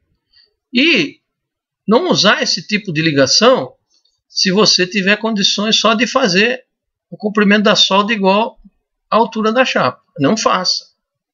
Tá? Tem que achar um jeito de fazer essas 3 aqui. Ó. Tá? Se você não tiver espaço para fazer solda maior que B, maior que a largura da chapa, dê um jeito de resolver de outra forma, né? Ache outro jeito aí. Tá bom? Faça assim, né? Tem uma solda a mais aqui, né? Dê um jeito. Bom, outra situação. Cantoneira soldada. Bom, cantoneira viga U, né? Ó, laminadas aqui, né? Cantoneiras ou perfis U com solda longitudinal simétrica com ou sem solda transversal. Tá? Então, com ou sem essa solda aqui, né? O CT tem a formulinha. A única coisa que mudou, o EC, ele passou a chamar de EY, né? Mas é o EC, é a mesma coisa, né? Só mudou o nome. E o LW é o comprimento da solda. Tá? Que lá eu chamei de LC, aqui é LW. O weld, né? A solda é o weld, né? Então, você tem o EY, você acha isso aqui no catálogo da cantoneira, né? E você tem esse comprimento que você que projetou, né? Professor, se for uma cantoneira só, é a mesma coisa? A mesma coisa. Não interessa, eu dei o exemplo lá com uma só, né? Lá em cima. Olha, aqui a mesma coisa com a viga U. Ó. O comprimento da solda está aqui, ó, vai entrar aqui. E o EY que você acha no catálogo, do centro de gravidade até a face da viga, né? Que é o contato com a chapa. Aqui é o contato com a chapa, né? Então esse seria o EC. Mudou o nome só, né? Aqui no lugar de EC ficou EY, aqui no lugar de LC ficou LW. Não empregar quando o CT é menor que 0,6. Avisado aqui também, né?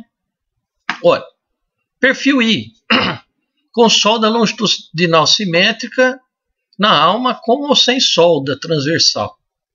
G é o centro geométrico da metade da seção do perfil em relação ao eixo Y. Aí é aquele que nós fizemos, né? Ó, tem que calcular, né, ó, o centro de gravidade dessa viguinha U ou dessa viguinha U e achar a distância até o contato com a chapa aqui, né? Esse vai ser o EC. E o comprimento da solda. Olha lá, né? Aqui também é a mesma coisa, ó. Isso aqui não pode dar maior que 0,9, né? Se der maior que 0,9, tem alguma coisa. Você considera 0,9, né? Vamos supor que essa conta aqui dê 1. Considera 0,9. Sempre deu um 10% aí, né? É isso que ele quer dizer aqui. Não pode passar de 0,9, mas não pode usar menor que 0,6. Aqui também, ó. Não pode passar de 0,9. Se deu 1, usa 0,9. Só vai dar 1 mesmo aqueles de cima lá, né? Ó, esse aqui, ó. E esse aqui, né? Nessa situação. As outras sempre vão ter uma perda de transmissão de esforço por causa da excentricidade, né? Então tá aqui, ó. A viga aí. Professor, mas é igual parafusado? É igual, só que aqui vai ser a distância da solda. Quando não é soldado, é a distância do parafuso, né? Olha, esse aqui, ó. Tubo circular. Quadrado, retangular, fixados por meio de uma chapa concêntrica ou no caso do tubo quadrado e retangular, por meio de chapas laterais. G é o centro geométrico da metade da seção a partir da face da chapa de ligação. Então, ó, a mesma conta, ó, EC/LW, solda, né? Não empregar menor que 0,6. Olha aqui, ó, aqui já está pronto para você a medidinha EC. Tá? O LW, sempre usar maior ou igual ao diâmetro do tubo, nunca menor, né? Senão essa regra não dá certo. Sempre pega isso aqui maior que o diâmetro, né? E o EC já tem a continha, ó. É o diâmetro dividido por π. Ele já te dá a distancinha do EC daqui até a face da chapa. Então, tubo circular, né? Tubo cilíndrico aí, é facinho, né? Tem as formulinhas prontas aqui. E aqui, tubo retangular. Com uma aqui é chapa no meio, né? Aqui é chapa no meio. Então aqui também é a mesma coisa, ó. Ele já dá para você, ele fala para você sempre, ó, nunca fazer a solda menor que a medida B. Então se aqui tem 100, a solda mínima aqui de 100, né? E aqui a medida D de altura. Então ele já dá a formulinha do EC. Para calcular o EC, você tem que pegar a altura ao quadrado, 2 vezes o comprimento vezes a altura, dividido por 4 vezes comprimento mais altura. Tá? Ó, tem uma divisãozinha aqui, né? Cuidado. Bom, professor, e se a chapa for por fora? Ah, agora aqui, né? Se a chapa for por fora, ó, nunca usar menor do que a maior medida, né? Aqui está dizendo quadradinho, mas pode ser retangular, pode ser assim também, né? Aqui parece quadradinho, mas não é porque, ó, D e B são medidas diferentes. Podem ser iguais, aí fica um tubo quadrado, né? Mas sempre maior, LW, a solda é sempre maior que a maior medida. E aqui o cálculo do EC. Olha, do centro de gravidade de metade desse tubo aqui, que dá um U, até essa face. Aqui, ó, o U era no meio, ó, esse U aqui até a face do meio. Então você achava o centro de gravidade e calculava essa medida. Mas já está pronto aqui o centro de gravidade, já o cálculo da medidinha EC. Aqui também já está pronto, ó. É a altura ao quadrado dividido por 4 vezes comprimento mais altura. Cuidado, gente, não confundir essa fórmula com essa, né? Aqui as chapas estão do lado externo, aqui a chapa é central. Tá bom? Professor, mas e se não fosse soldado, tivesse um parafuso aqui pinando, um pino, um parafuso aqui, ou aqui, né, um pino, um parafuso. Isso aqui continua valendo? Continua valendo, né? E aí o LW que muda, a distância entre furos, do primeiro ao último, né? A distância do primeiro ao último parafuso. Então se tiver um parafuso aqui e um aqui atrás, você vai pegar a distância entre um e outro, né? Mas isso aqui continua valendo, tanto para parafusado quanto para soldado, tá? Bom, o que mais? Ó, ligação com pino, CT é 1. Olha lá, né? Esse nem precisa calcular. Ligações com parafusos, olha. Chapinha parafusada, são 2 chapas. Ele pegou o centro de gravidade da chapa até o contato com a chapa de ligação. Bom, se essa medida é B, o EC é B sobre T, né? Se essa espessura é T, T sobre 2, né? Então, para a chapa, o centro de gravidade é simples, né? É o centro aqui. Se a espessura é T, o centro está no T sobre 2, o centro de gravidade, o centro geométrico. Aí você sabe que essa distância EC é metade da espessura da chapa. Aí você põe na formulinha. LC do começo, do primeiro, né, parafuso ou primeiro furo, até o último furo, medidos assim, alinhados com a direção da força normal, né? Mesma coisa, ó, 0,906, né? Aqui, o mesmo exemplo da cantoneira, só que parafusado. Olha, é igual, né? EY, tá aqui. Isso aqui você acha no catálogo. né? E o LC é do primeiro ao último parafuso. A distância daqui até aqui, né? Tá lá, mesma coisa. Então, do parafusado para cantoneira soldado só mudou aqui, né? Olha, mesma coisa aqui, ó. Viga U. Também é a mesma coisa, né? Olha, o EY é do centro de gravidade do perfil U até a chapa de contato da ligação. Aqui. A diferença é aqui, né? Você vai pegar do primeiro ao último parafuso, né? Medida alinhada com a direção da força de tração. Vale a mesma coisa, né? Aqui, perfil I, vale a mesma coisa, ó. Você tem que dividir isso aqui em duas viguinhas U, né? Achar o centro de gravidade da viguinha U e achar a distancinha da chapa de contato aqui, da chapa da ligação, o contato dela, até o centro de gravidade desse U fictício aqui. Mudou aqui. Soldado é a mesma coisa que o parafusado, né? Só muda aqui, do primeiro ao último parafuso, né? Acompanhando a direção da força normal. Com rosca, barra redonda, CT igual a 1, tá? Então, essas páginas aí, até a 53, que eu errei lá, preciso consertar, né? Você encontra as orientações, né? Para qualquer tipo de situação. Tá bom? Ó, não tem como fugir disso aí, né? Todos os CTs. Se você tem todos os CTs, você tem condição de calcular a área líquida efetiva aqui, né? CT, a área líquida efetiva está aqui. Então, CT aqui, você calcula. Tá certo? Então, você viu que a apostila não vai deixar você desamparado, né? Vai estar pronto aí para você, mastigadinho, para você aplicar. Tá certo? Olha aqui, todas as formas estão aí, né?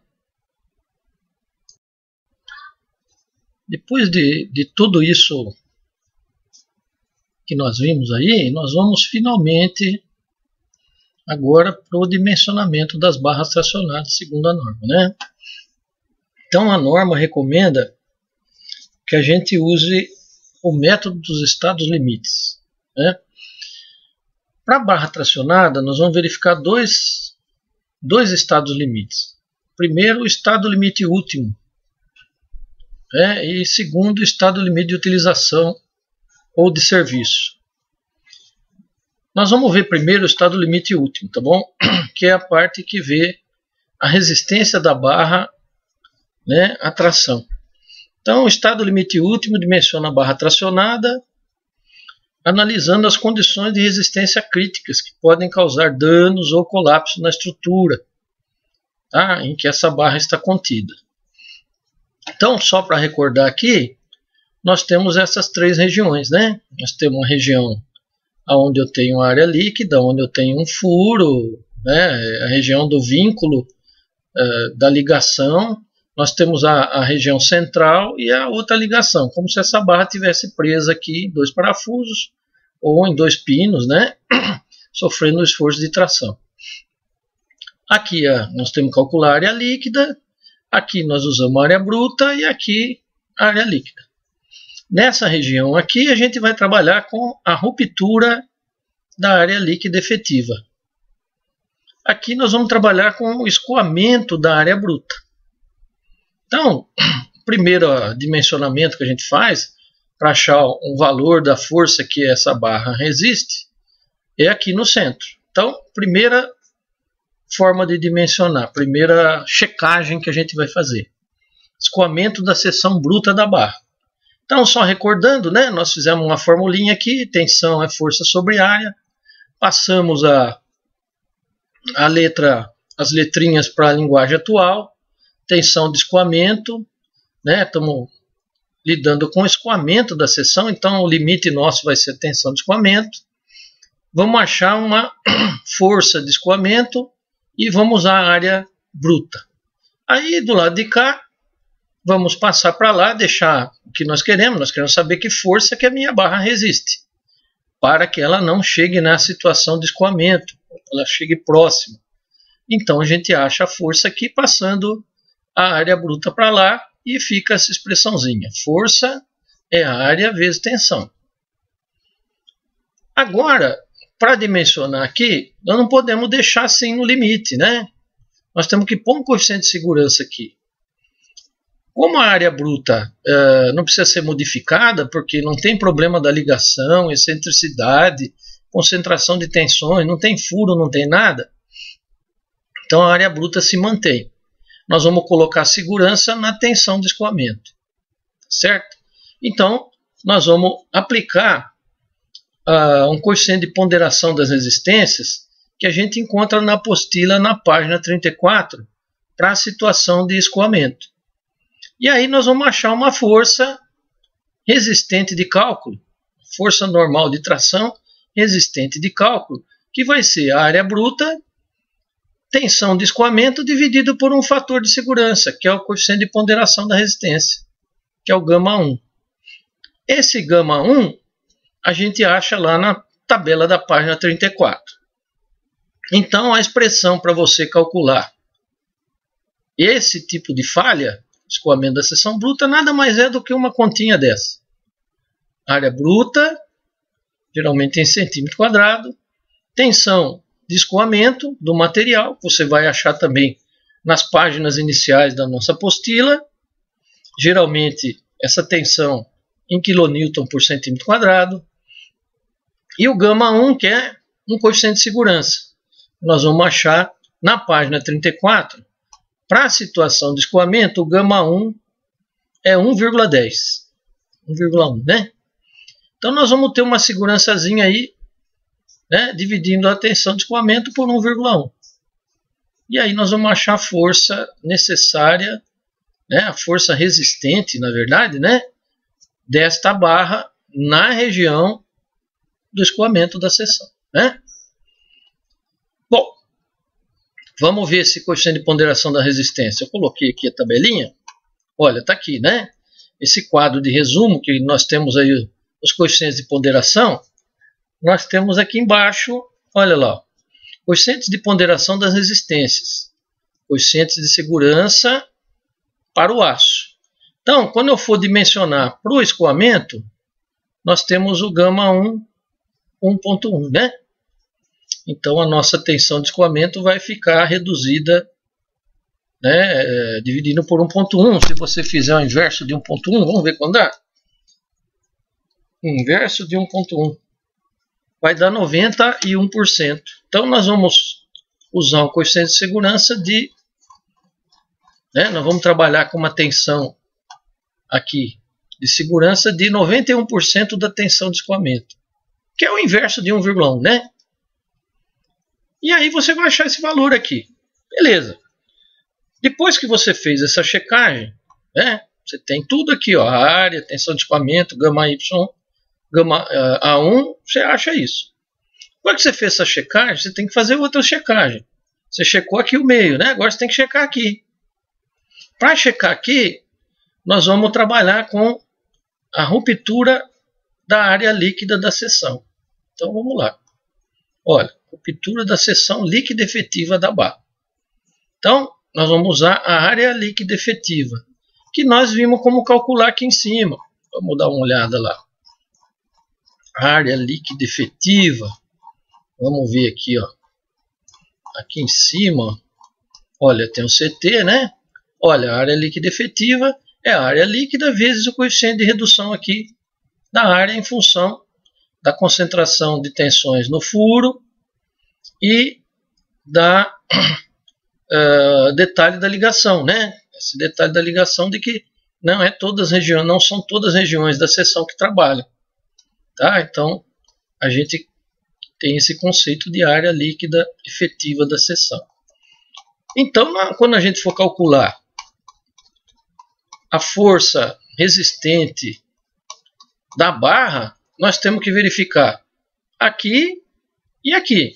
A que for menor vai ser a que vai limitar a força normal, que vai limitar o meu a minha barra, né? Ela vai aguentar até ali. Se passar dali, ela quebra, né?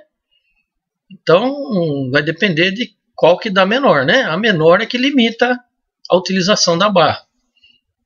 Então, aqui, ó, ruptura da seção líquida efetiva é a mesma formulinha, só que aí a gente vai usar, em vez da tensão de escoamento, usar a tensão de ruptura, ó. Vamos achar uma força de ruptura e vamos usar aqui a área líquida efetiva. Então, aqui, passando para lá, a área, né? A formulinha vai ficar assim, ó. A força de ruptura, normal para ruptura da barra, naquela região, a área líquida efetiva, onde eu descontei os furos, considerei a excentricidade da ligação e considerei concentração de tensão nos furos. E aqui a tensão de ruptura. Aí nós vamos pôr uma segurança aqui. Então, vamos pôr um coeficiente de segurança da página 34 para a tensão de ruptura. Esse coeficiente a gente chamou de gama A2. A norma chama de gama A2, né? Então ficou aí, ó, área líquida efetiva, tensão de ruptura, a força vai sair em kN, né? A força de tração resistente de projeto, força normal de tração resistente de cálculo de projeto, vai ser a área líquida efetiva, a tensão de ruptura e esse coeficiente de segurança aqui. As unidades comuns aqui são essas. E aí muda. O coeficiente de segurança para ruptura é 1,35. Então aqui, ó, você trabalhava com 1,1 em cima da tensão de escoamento. Aqui você vai trabalhar com 1,35 em cima da tensão de ruptura. Vamos ver quanto que é o inverso de 1,35?